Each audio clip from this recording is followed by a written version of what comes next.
Okay, let me ask you something real quick. What if I told you that the happiest people in the world don't have more money than you? They don't have better jobs, they don't live in bigger houses, they don't drive fancier cars, and no, they definitely don't have fewer problems than you do. The difference? It's stupidly simple. They do 7 tiny things every single day. And I mean tiny. We're talking habits so small, so ridiculously easy, that most people laugh them off. They scroll right past them. They ignore them completely. And that's exactly why most people stay stuck feeling stressed, anxious, and unhappy. But not you. Not today. Because in the next few minutes, I'm going to walk you through all 7 of these habits one by one. And here's the thing. Pay very close attention to habit number 7, the last one. Because that one changes everything. It's the habit that ties all the others together. And if you miss it, honestly, you're going to keep wondering why nothing seems to work, why you still feel off even when everything looks fine on the outside. So don't skip ahead. Don't click away. Stick with me all the way to the end, because by the time this video is over, you're going to have a simple, practical blueprint that you can start using literally today to feel happier, calmer, and more in control of your life. Let's get into it. Habit number 1, the 2-minute morning pause. Here's what most people do the second they wake up. They grab their phone, they check notifications, they scroll through texts, emails, social media, news headlines, and within 60 seconds, their brain is already flooded with other people's problems, other people's opinions, other people's drama. And then they wonder why they feel anxious before they've even gotten out of bed. Sound familiar? Yeah, I thought so. Here's the tiny shift. When you wake up tomorrow morning, don't touch your phone. Not for an hour, not for 30 minutes, just 2 minutes. That's it. 120 seconds. Instead, just lie there. Take a few deep breaths. Think about one thing, just one, that you're looking forward to today. It could be your morning coffee. It could be seeing a friend. It could be that show you're binge watching tonight. Doesn't matter what it is. What matters is that you are choosing what enters your mind first, instead of letting the world choose for you. This might sound small, but research actually backs this up. Studies from the University of Pennsylvania found that how you start your morning has a direct impact on your mood for the rest of the day. 2 minutes of intentional calm in the morning can lower your cortisol levels, that's your stress hormone, and set a completely different tone for your entire day. 2 minutes.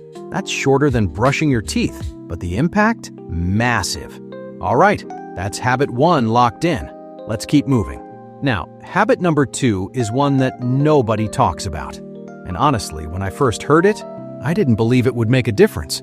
But then I tried it, and wow, just wow. Habit number 2, the gratitude snapshot. Now, before you roll your eyes and say, "Oh great, another gratitude thing," hear me out. Because this is not about writing in a journal. This is not about making a long list of things you're thankful for. Most people try that, get bored in 3 days, and quit.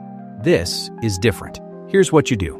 Once a day, could be morning, afternoon, evening, doesn't matter. You stop for literally 5 seconds and take a mental snapshot of one good thing happening right now in this moment.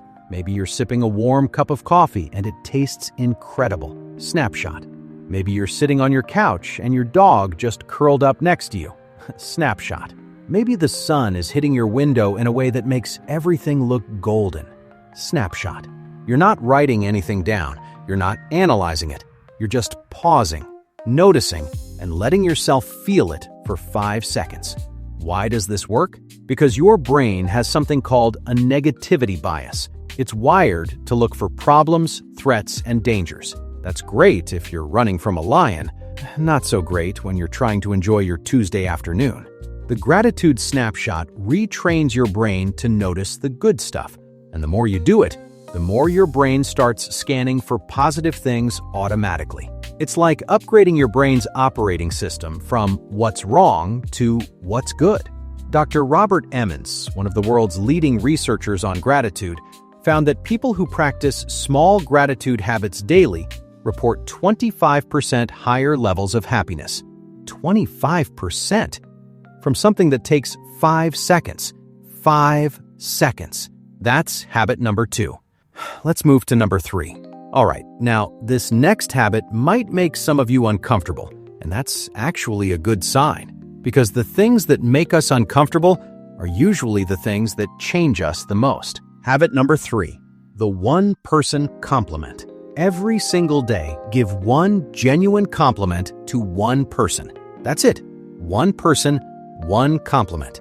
Done. And I'm not talking about fake surface-level stuff I mean something real, something specific, like, hey, the way you handled that situation earlier was really impressive. I noticed, and I respect that. Or, you always make people feel welcome when they walk into a room.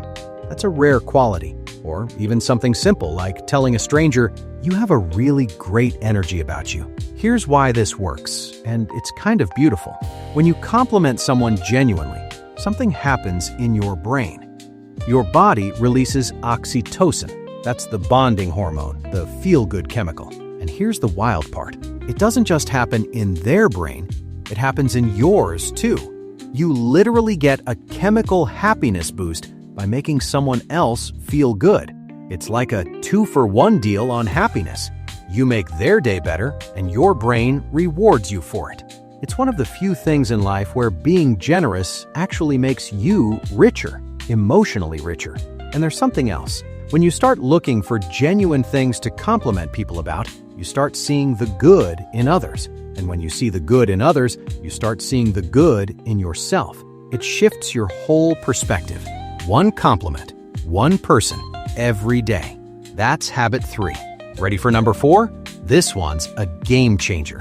Okay, I need you to really lean in for this one, because habit number 4 is the habit that most successful and happy people swear by, but almost nobody actually does consistently. Habit number 4, the 10-minute move. I know. You've heard a million times that exercise makes you happy. But here's the problem. When people think of exercise, they think of going to the gym for an hour, lifting heavy weights, running 5 miles, getting all sweaty. And that feels overwhelming. So they do nothing. Here's the truth that changed everything for me. You don't need an hour. You don't need 30 minutes. You need 10 minutes. 10 minutes of movement. That's it. Go for a short walk around the block. Do some stretching in your living room. Dance to one song in your kitchen like nobody's watching. Do 10 push-ups and 10 squats. Put on a quick yoga video. Doesn't matter what it is, as long as you move your body for 10 minutes. A study published in the Lancet Psychiatry Journal analyzed over 1.2 million people. You know what they found? People who exercised, even in small amounts, had 43% fewer days of poor mental health compared to those who didn't exercise at all, from 10 minutes of movement. And here's the thing nobody tells you. It's not just about the physical benefits. When you complete a 10-minute movement session, your brain registers it as a win. You accomplished something. You followed through. And that tiny sense of accomplishment creates momentum. It makes you feel capable. It makes you feel like someone who takes action. And that feeling? That's one of the deepest sources of lasting happiness there is. 10 minutes. Move your body every single day. That's habit 4. All right, let's keep this momentum going. Now, this next habit is going to sound counterintuitive. It might even go against everything you've been told about productivity and success, but trust me on this one. Habit number 5, the intentional unplug. Every single day, there needs to be a window, even if it's just 15 minutes, where you completely disconnect from all screens. No phone, no laptop, no tablet, no TV, nothing. 15 minutes of being fully present in the real physical world around you. Now, I can already hear some of you saying, but I need my phone for work. I need to stay connected. What if someone needs me? And I get it. I really do. But let me ask you something. Were you available 24/7 before smartphones existed? And the world didn't end. People survived. Businesses ran. Life went on. You are not a 911 dispatcher. You can afford 15 minutes offline. Here's what constant screen time does to your brain. It keeps you in a state of continuous partial attention. You're never fully focused on anything. You're half reading, half scrolling, half listening, half watching. Your brain never gets a chance to rest. And that constant stimulation creates a low-level anxiety that sits in the background of your entire life. You might not even notice it anymore because it's become your normal, but it's there and it's draining you. When you unplug for 15 minutes, you give your brain permission to breathe. You let your nervous system come down from that constant state of alertness, and in that space, something incredible happens. You start to notice things. The sound of birds outside, the feeling of wind on your skin, the taste of your food, the face of the person sitting across from you.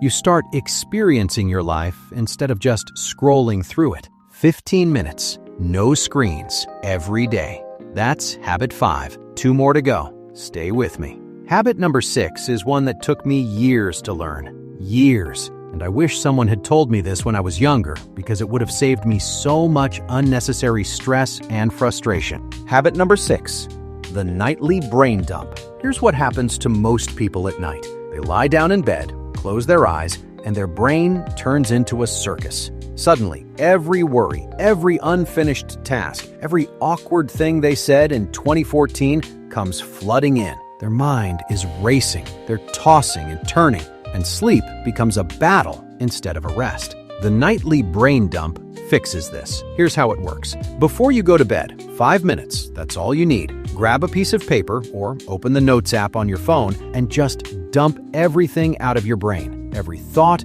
every worry, every task you need to do tomorrow, every random idea, every fear, every frustration. Don't organize it. Don't prioritize it. Don't try to solve anything. Just get it out of your head. Why does this work? Because your brain treats unfinished thoughts like open browser tabs. They run in the background, keeping you alert, preventing you from fully relaxing. When you write them down, you're basically telling your brain, hey, it's okay.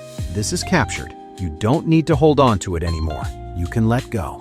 Research from Baylor University found that people who wrote down their to-do list before bed fell asleep an average of 9 minutes faster than those who didn't. 9 minutes might not sound like much, but over a week, you're talking about days of additional rest. And better sleep means better mood, better focus, better decision-making, and yes, more happiness. 5 minutes before bed. Dump your brain onto paper. That's habit 6. All right, here it is. The one I told you about at the beginning. The one you absolutely cannot miss. This is it. Habit number 7, the one that holds all the other habits together. If you only take one thing away from this entire video, let it be this. Habit number 7, the identity statement. Every single day, at some point during your day, morning, afternoon, evening, it doesn't matter when, you say one sentence to yourself. Out loud or in your head, doesn't matter, but you say it and you mean it. The sentence is this: I am the kind of person who takes care of my happiness. That's it. One sentence. Now, you might be thinking, seriously? That's the big finale? One sentence? How is that supposed to change anything? And I totally understand why you'd think that. But let me explain why this is the most powerful habit on this entire list. Every action you take in life is driven by your identity, by who you believe you are. If you believe you're an unhappy person, you'll make choices that reinforce unhappiness. You'll skip the morning pause. You'll forget the gratitude snapshot. You'll avoid complimenting people. You'll sit on the couch instead of moving. You'll stay glued to your screen. You'll lie in bed with a racing mind. And you'll do all of this unconsciously because it aligns with who you think you are. But when you start telling yourself, I am the kind of person who takes care of my happiness, something shifts at the deepest level. You start to see yourself differently. And when you see yourself differently, you start to act differently. The morning pause feels natural because that's what someone who takes care of their happiness would do. The gratitude snapshot becomes automatic. The compliment feels easy. The movement feels necessary. The unplug feels like a gift. The brain dump feels like relief. Everything clicks into place Because you've changed the one thing that controls everything else, your identity.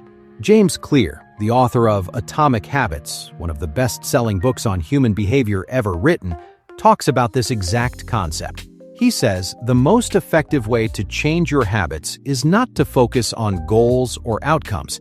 It's to focus on who you wish to become. Every action you take is a vote for the type of person you want to be. And every time you say that identity statement, you're casting a vote. You're telling your subconscious mind, this is who I am now. This is the standard. This is non-negotiable. One sentence, every day. I am the kind of person who takes care of my happiness. That's habit 7, and that's the one that changes everything.